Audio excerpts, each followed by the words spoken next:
Salamat sa Diyos, minsan pa mga kapatid, sa nagdaang anibersaryo ng ating pong gawain sa Door of Faith Masiit sa pangunguna ni Pastor Jonathan at Pastora She.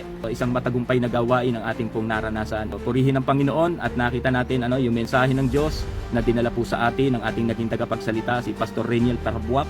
Ang tema po nila mga kapatid ay sa Mateo chapter 5 verse 6. Pinagpala ang mga may matinding hangarin na sumunod sa kalooban ng Diyos. So dito makikita natin mga kapatid na tinalakay po kahapon yung hirap ng paglilingkod sa gawain ng Panginoon.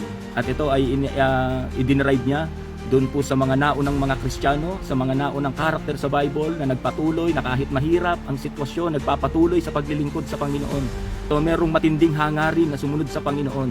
Kaya mga kapatid, ito yung ninanais ng Panginoon na true generation sa bawat mga legasiya ng mga nauna nating mga leaders and pastors. Tinuturo po sa atin na anumang ating pagdaanan ng hirap ng paglilingkod sa Panginoon, kailangan nagpapatuloy po tayo.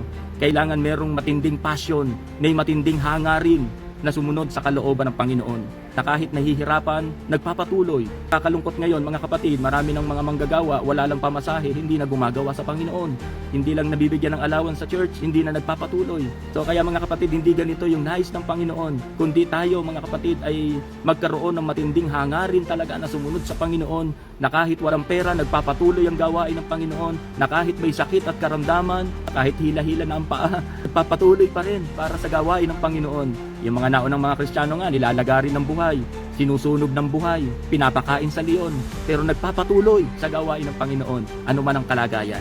Amen po ba?